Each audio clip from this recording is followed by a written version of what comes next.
Amigos es Diario, tenemos una visita en nuestro estudio que les va a gustar mucho. Ya les digo que les va a gustar mucho porque es una presencia de una mujer muy joven, pero ya digamos que es una presencia habitual en la política española, que sin embargo ya lleva un tiempo fuera de la política española. Begoña Villacís. Begoña, bienvenida. Muy joven, ya voy cumpliendo No, mis no, muy años, joven, pero muy joven. Ya sabes que ahora se es joven hasta muy tarde y tú eres muy joven todo todavía. depende de la referencia. Pero muchas gracias, Javier. Begoña, encantado de que estés por aquí en el estudio de Diario Televisión. Primero quiero preguntarte dónde estás ahora. Ya se ha publicado bastante, pero que lo expliques tú exactamente. Estás de directora de la Asociación Nacional de Centro de Datos. Sí, así es. ¿En qué consiste este Bueno, pues cometido?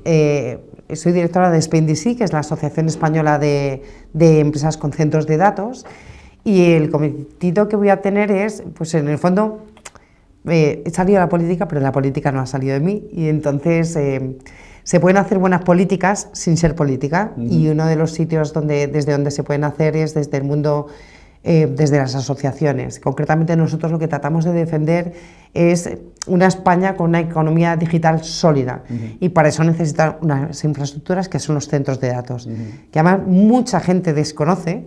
Que existen centros de datos incluso, que muchos de ellos están en España, y que sin centros de datos no podríamos tener economía digital, pero tampoco podríamos tener ni WhatsApp, ni navegadores, ni Netflix, ni teletrabajo, ni nada de eso, ¿no? Entonces, bueno, pues a día de hoy el mundo está mirando a España, lo creas o no, estamos en disposición de tener un papel de liderazgo real. Estamos atrayendo inversiones superpotentes a nivel multinacional por muchos hechos, porque tenemos autonomía energética, porque tenemos energías renovables, porque estamos geográficamente en un nodo importantísimo entre África, Latinoamérica, Estados Unidos y Europa. Resulta que quien está en medio es España, es por donde entran los grandes cables submarinos, y porque además, pues insisto, es un mundo por desarrollar, y tenemos una red interna pues muy capilarizada. Y nosotros lo que tenemos que hacer es convencer a los políticos, convencer a gente que hacía lo que hacía yo antes, de la idoneidad y de hacer bien las cosas para que no perdamos este tren. He visto alguna entrevista tuya relacionada con esto y hay una expresión que me ha llamado mucho la atención en la que reclamas la soberanía del dato. Sí. Claro, estamos acostumbrados a hablar de la soberanía energética, de la soberanía alimentaria, qué sé yo, pero la soberanía del dato. ¿Qué quieres decir con esto? Pues mira, Javier, para que yo cuando veo los debates parlamentarios y los políticos digo, si es que esta gente no está hablando de lo importante, como están muy entretenidos insultándose, o sea, hay cosas que son estratégicas y nadie está hablando de reformas ya. Entonces, el petróleo en nuestros tiempos son los datos. En la situación geopolítica que vivimos, mira, te voy a utilizar una anécdota para explicarme mejor. A mí me tocó gestionar una pandemia. Todos la vivimos, fue terrible, y nos lamentábamos en aquel entonces de no tener una soberanía industrial, de haber estado desindustrializándonos. Bueno, pues ahora mismo tenemos una oportunidad de industrializarnos en base a los centros de datos, que es lo que da soporte, como te decía, a la economía digital. Y además de tenerlos aquí en España, o sea, ya Europa ha dicho que los datos se tienen que regionalizar, que tienen que estar dentro de Europa, porque a nadie se le escapa por la situación geopolítica actual, porque si no están aquí, van a estar en otros países mucho menos garantistas con los datos, ¿o no? Pues incluso dentro de Europa nosotros defendemos que estén en España, proteger nuestros datos, permitir que tengan las garantías que da el espacio europeo, y ahora es que eso es fundamental. Es como nosotros lo estamos diciendo ahora que la situación geopolítica es la primera vez que nuestra generación ha escuchado la palabra rearme. ¿No? Porque nosotros no hemos escuchado nunca esa palabra, siempre era todo lo contrario. Y eran tratados de no proliferación, y ahora estamos en otro mundo. Bueno, pues nosotros lo estamos diciendo ahora. Esperemos no llegar tarde, porque es como decir, oye, necesitamos una fábrica de mascarillas un año antes de que llegase la pandemia. Pues estamos en ese momento ahora mismo. Y eso es lo que estoy tratando de explicarle a la ciudadanía, y también de explicar a los poderes públicos. Claro, tienes mucha habilidad porque tú has pasado por el mundo de la política. Porque está al otro lado. Has estado en el otro lado. Claro, tú llegaste a la política en un momento en el que la política ya había cambiado mucho. Tú llegaste en la oleada de la nueva política y en cambio ha cambiado mucho también desde que tú te has ido y hace poco que te has ido. Sí. ¿Cómo estamos en una vorágine continua? ¿Cómo ves la política en este momento en España desde fuera? Pues yo a esto le llamo la política de sujétame el cubata, para que te hable con esta franqueza. Porque si te das cuenta, no se habla de política, se habla de políticos. Se habla de lo que ha hecho uno, lo que ha dicho el otro. Entonces, cada uno va elevando la apuesta porque si quieren que la gente, o sea, los medios de comunicación ofrecen aquello que da audiencia. Y entonces, pues obviamente hay que ir subiendo el nivel del discurso. Se les está poniendo muy caro el titular. Y se escuchan algunas cosas que dices, Dios mío, o sea, claro, y si no sabes jugar a eso, pues te sales de la foto, como nos ha pasado a nosotros. Claro. Así que a mí me preocupa mucho, veo un mundo muy polarizado, o sea, un mundo, sí, le pasa al mundo, le está pasando a España, extremadamente polarizado, en el que no se habla de reformas, no se habla de los retos que tiene nuestro país, no se habla de la generación de mis hijas, que es lo que más me preocupa, no se habla pues de si el otro ha llamado esta vez, el otro... ¿Quién es el gran culpable de todo esto? ¿Sánchez? ¿Es Pedro Sánchez? Por poner un nombre, por focalizar. Pues Javier, yo te voy a decir una cosa. Yo como buena liberal soy de asumir mi parte de responsabilidad en todo. Yo creo que, y esto se lo voy a decir a toda la población, es muy fácil decir son los políticos. No, somos nosotros. Es la sociedad. La sociedad está favoreciendo también... el político hace lo que la gente compra, porque el político piensa en votos. Entonces, si la gente compra esto, tú vas a hacer esto. Luego, ¿qué tenemos que hacer como sociedad? Penalizar las cosas. O sea, nosotros nos fuimos sin un caso de corrupción, Javier, o sea, habiendo gestionado bien, sin repartirnos jueces, sin repartirnos teles y sin embargo... ¿Dónde estuvo el fallo de Ciudadanos, entonces? Bueno, hubo muchos, cuando quieras hacemos... ¿Pero cuál fue el fallo? La autopsia. El que fue determinante. No, es que no hay uno solo, fue un fallo multiorgánico. O sea, no me... Yo sé que hay mucha gente, sobre todo porque a nosotros nos seguía gente de derechas y gente de izquierdas, y entonces la gente de izquierdas dice que nos acercamos demasiado al PP y la gente de derechas nos dice que es porque pactamos con Sánchez. No, yo creo que tuvo mucho que ver con... Mira, normalmente cuando las cosas son muy complejas, vete al argumento más sencillo, que es segunda vuelta y voto útil. En España, y eso te lo dicen todas las personas que hacen encuestas, el vector más potente de votos es el voto útil. Entonces se aglutinó el voto útil, ¿para qué? En contra de Sánchez. O sea, fue realmente Sánchez no era tanto el Partido Socialista, es que era Sánchez y todo lo que estaba ocurriendo en aquel entonces.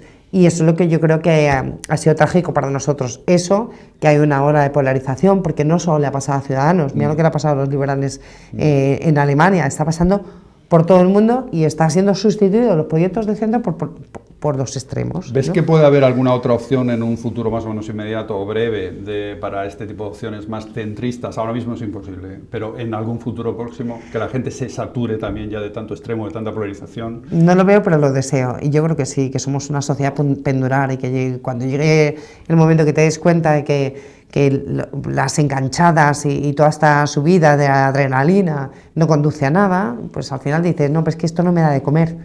Es que a mí lo que me da de comer es que hablemos de reformas, que hablemos de cómo está el mercado laboral, que hablemos de energía, que hablemos de un futuro de economía digital. O sea, esas son las cosas que los insultos se están comiendo. Donde antes había reformas, ahora hay insultos. Y habrá un momento que diga, bueno, ya me has saturado, porque todo aburre. Todo aburre. Estamos en una sociedad que amortiza muy rápidamente las causas, incluso amortiza muy rápidamente a los políticos. O sea, estamos en una sociedad que siempre le gusta estrenar cosas, ¿no? Entonces, de eso también nos olvidaremos. Bueno, entonces, a ver, ya sé que ahora mismo tampoco te apetece mucho, ni tienes por qué hacerlo, el mojarte mucho, pero... Bueno, yo siempre mojo. Pero yendo al debate, a esta polarización... Acabo de terminar la política sujétame el cubata, yo para mí eso es mojarme, no sé. Pero, por ejemplo, estamos hablando y estamos polarizando mucho en torno a dos figuras políticas ahora mismo. ¿Tú has convivido con las dos? Sí. ¿Tienes trato con las dos? ¿Sabes quién son? Pedro Sánchez y Isabel Díaz Ayuso, la presidenta de la Comunidad de Madrid. Parece que se han puesto esos dos focos de atracción. Son radicalmente distintos. ¿Con cuál te quedas? A ver, no es que me quede, es que nosotros hemos gobernado con el Partido Popular.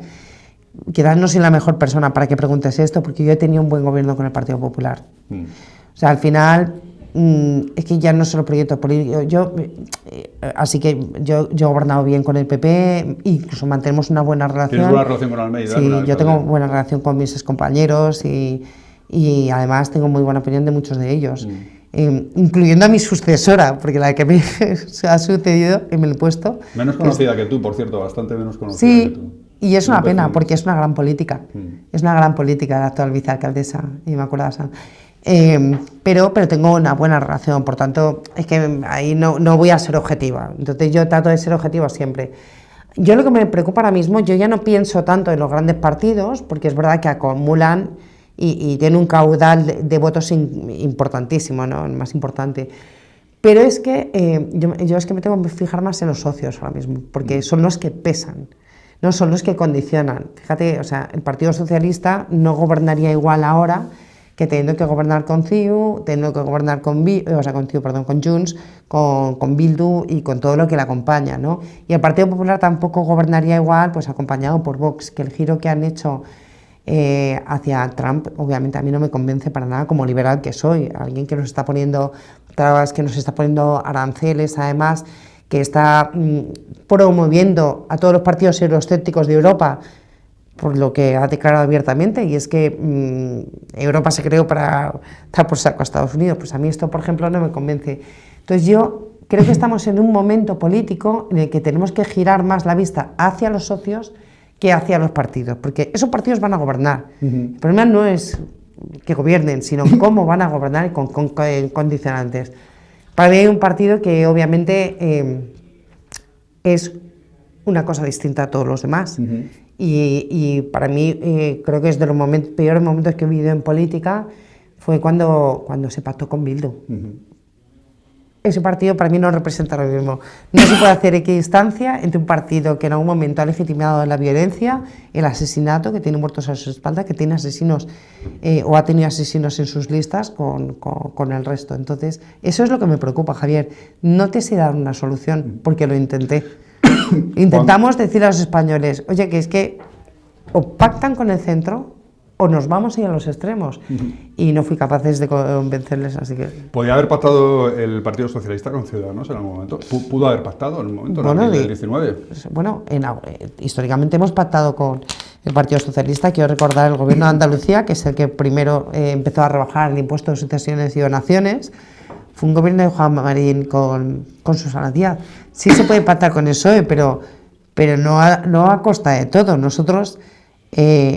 era un momento político que es que nos olvidamos muy rápido. Ahí salió una mayoría absoluta entre el Partido Socialista y Ciudadanos, en abril del 19. Claro. En un momento político fue cuando la foto de Colón, ¿te acuerdas? A mí me lo sacan mucho. La gente de Ciudadanos no lo saca, pero yo sí lo saco, porque yo estuve en esa foto. Y ahí me decían, ¿te arrepientes de la foto de Colón? Y yo, no me arrepiento de la foto de Colón, porque la gente que estábamos ahí, estábamos para rechazar la figura del relator en Cataluña. Por tanto, a mí es que me da igual quién esté. O sea, lo importante es por qué se está. Y si Vox y PP están ahí, me parece perfecto. Cuanto más seamos, mejor. Y también decía que 8 meses antes tenía... ¿Esa es la foto de... Sí, que estaba embarazada yo, además. La que está a mi lado parece Teresa Rivero, pero no. ¿Sigues teniendo relación con Pablo Casado, por ejemplo? A Pablo, pues hace mucho que no hablo con él. Con Albert sí que le veo casi todas las semanas. Pues somos muy amigos, y con Inés también, la gente de un partido. Con pues, Albert Rivera tienes mucha relación, ¿verdad? Sí, muchísimo. Y bueno, y con Rocío y con Iván tengo muy buena opinión de ellos, o sea que tengo buena opinión de ellos, que en Vox todavía. Pero aprovecho para decir que 7 meses antes yo había estado en la misma plaza con PSOE y Podemos, en la manifestación del orgullo. Y nadie me preguntaba por esa foto, de la cual tampoco me arrepiento. O sea que yo no soy nada sectaria, yo no rechazo a la gente por lo que piensen ni por de qué partido sean. Si estamos de acuerdo en algo, yo pongo por encima aquello que nos une, que en este caso era España. Ajá. Y el futuro más inmediato, hablando de la política, ¿qué salida le ves? Pedro Sánchez está en una situación muy complicada. Cualquier persona creo que hubiera convocado da la sensación de que están acorralados, es la palabra. Están acorralados totalmente, no son capaces de sacar nada adelante en el Congreso prácticamente, porque no les da una mayoría para prácticamente nada. Una cosa es ser investido, que es lo que ha conseguido Sánchez, y otra cosa es gobernar. No hay una mayoría ahí clara que respalde una acción de gobierno. ¿Cómo ves esta situación? ¿Qué salida le ves? ¿Cuándo puede haber elecciones? ¿Puede resistir hasta el año 27? Sí, esa es la respuesta. Se va a resistir hasta el año 27. No hay elecciones. ¿Sin presupuestos? ¿Qué incentivo tiene para convocar antes? Es que yo, fíjate, cuando yo hablo con gente de todos lados, de izquierdas y de derechas, ¿no? Y entonces, claro, ambos han llegado a presupuestos súper distintos y están convencidos cada uno de lo suyo. El problema de esta España es que quien escucha la COPE no escucha la SER y quien escucha la SER no escucha la COPE, por poner dos ejemplos, ¿no? Y entonces yo hago las dos cosas, yo escucho todas, yo no solo escucho la COPE, la SER, bueno, os leo a vosotros. Me gusta esa frase, ¿eh? Es muy gráfica de lo que ocurre. Pero es verdad. Pero porque quiero saber qué están pensando en la otra mitad de los españoles. Porque ahora mismo, como hay un menú tan grande, ya la gente solo consume aquello que confirma sus prejuicios. Por tanto, se están olvidando de lo que piensan el resto. Entonces, no, tú para saber lo que puede pensar Sánchez, no tienes que hablar con los que piensan como tú. Tienes que ponerte en Ferraz. O sea, tienes que llevar tu cabeza a Ferraz. Entonces, ¿qué incentivo tienen para adelantar las elecciones? Ninguno. No, pero es que van a... Ya, ¿y? Pues se ha pactado con Junts y se han pactado cosas que son intragables y hemos pactado indultos, se han pactado amnistías, se ha pactado todo. O sea, quiero decir que no tiene presupuesto. Es que, digamos que ahora ya se han encargado los políticos de irnos subiendo el umbral del dolor de tal manera que todo resulte tolerable. O sea, ya te preguntas qué va a ser lo siguiente, que es la verdad. 2 preguntas más para terminar, Begoña. Hasta con la corrupción, con todo. Y ya, Javier, aprovecho para decirte una cosa que yo digo mucho y que la gente se lleva las manos a la cabeza. Como lo bueno que te da política es que te da mucho callo, ¿sabes? O sea, que luego me da igual. Pero yo sostengo que al 95% de los españoles les gusta que haya corrupción. O sea, sí. O sea, están deseando abrir un periódico y encontrarse corrupción. Pero como esto es muy fuerte, es como verdad. Para ver siempre, la telenovela de cada día. Es verdad, no, porque siempre y cuando sea del otro bando. Ajá. O sea, si tú eres del PP, estás deseando abrir un periódico y encontrarte un caso de corrupción del PSOE. Y si eres del PSOE, estás deseando abrir un periódico y encontrarte un caso de corrupción del PP. O sea, en el 2015, cuando nosotros entramos, se rechazaba toda la corrupción. Y por eso el eje cambió, ¿no? Limpieza, transparencia, tal, todo eso, ¿no? Ahora los bandos están por encima de la limpieza democrática, de la transparencia, de las reformas. O sea, hemos convertido, digamos que los bandos en un fin en sí mismo. Y a mí eso me preocupa muchísimo. ¿Cuál es la salida? Yo no os la veo todavía, pero soy optimista y estoy convencida que España es mucho más fuerte que todo eso. Me parece muy interesante esto que acabas de decir también. 2 preguntas más antes de terminar. ¿Cómo ves Madrid? Porque tu papel en el Ayuntamiento de Madrid ha sido fundamental en los años en los que fuiste vicealcaldesa, cuando no tenía Almeida mayoría absoluta. ¿Cómo ves Madrid ahora, cuando tú vienes por tu ciudad y dices, bueno, esto igual lo hubiera hecho de otra manera? A ver, no es lo ¿Cómo mismo, ves la evolución de Madrid? No es lo mismo porque yo lo miro con ojos de suegra y además estoy enterada, entonces diría, uy, esto... Pero yo la ciudad la veo muy bien, la veo absolutamente... Está bulliendo y es una cosa, es un sitio de oportunidades, se está girando, está teniendo un reconocimiento internacional. Entonces, esa parte la veo muy bien. Y luego la política, que yo por de formación profesional, llámame friki, de vez en cuando miro los plenos, se han convertido en algo que no era cuando estaba Ciudadanos. Hay muchísima más confrontación, hay peor relación. Nosotros nos llevamos bien. Y gente de muy distintos pareceres. Acuérdate mi despedida de política, que hice un discurso. Y es verdad que yo sigo teniendo buena relación, me sigo escribiendo y alguna vez he tomado caños con adversarios políticos que no tienen... Por ejemplo, Rita Maestre, por ejemplo. Con Rita Maestre me escribo WhatsApp, claro que sí, y con Mar Espinar y con Medio PP, bueno, con los que tenía más relación, ¿no? Y saber, o sea, de todos los grupos políticos, yo nunca he tenido ese problema. Porque un liberal entiende que el otro piense distinto y lo respeta. Claro. ¿No? Y yo lo hago. Decía un alcalde liberal que ser liberal no es una forma de vida, sino el respeto de todas las formas de vida.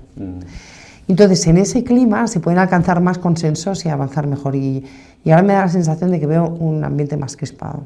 Y una última pregunta. Bueno, ya sabemos que estás muy a gusto dirigiendo la Asociación Nacional de Centro de Datos, pero no te pique el gusanillo de la política. En la última etapa, en tus últimos momentos en la política, se especuló que si te ibas al PP, que al final no, que al final... ¿Descartas volver a la política? Vale, son 2 preguntas distintas. ¿Lo del PP y lo de la política? No. Las preguntas distintas son, ¿te pica el gusanillo de la política? Desde que nací, casi. O sea, por supuesto, yo soy súper política. O sea, yo he salido de la política, pero la política no ha salido de mí. Yo voy a votar en las peores condiciones posibles, siempre, porque me preocupa. soy una adicta a la actualidad informativa, me preocupa, me inquieta todo. Es que no soy muy reactiva, no puedo evitar que me preocupe en mi país.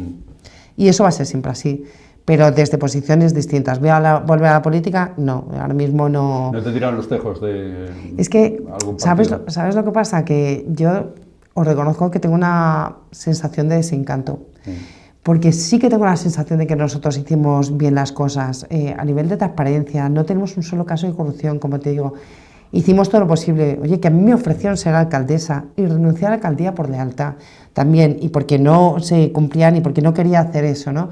No todos los políticos en España harían algo así. Entonces, teniendo la sensación de haber hecho las cosas, que se premien otras alternativas, pues no me... eso atenta con el sentido de justicia que yo tengo. Y ya a mí siempre le da mucha importancia a que se haga justicia. Entonces, estoy un poco, si me lo permites, Javier, desencantada en ese sentido, así que no me apetece. No te apetece nada volver a la política. Bueno, amigos de Diario, esto es lo último que podemos decir. Begoña Villacís, seguramente ustedes estarán diciendo, ojalá esta mujer vuelva a la política, pues ella dice que no va a volver a la política. Así que, Begoña, gracias por estar con nosotros. Pero tú sigues ejerciendo el periodismo, Javier. Contra viento y marea, ahí sigo. Es Diario, es noticia, amigos de Diario. Begoña Villacís, seguramente les ha interesado mucho la entrevista porque hay un montón de reflexiones que me parecen muy sustanciosas para que ustedes las piensen un poquito. Por ejemplo, esto de que tenemos un país en el que quien escucha la COPE no escucha la SER, quien escucha la SER no escucha la COPE, o por ejemplo esto de que al 95% de los españoles les gusta la corrupción, siempre y cuando sea del otro bando. Esto es fundamental para entender lo que nos está pasando como país. Así que es Diario, es noticia.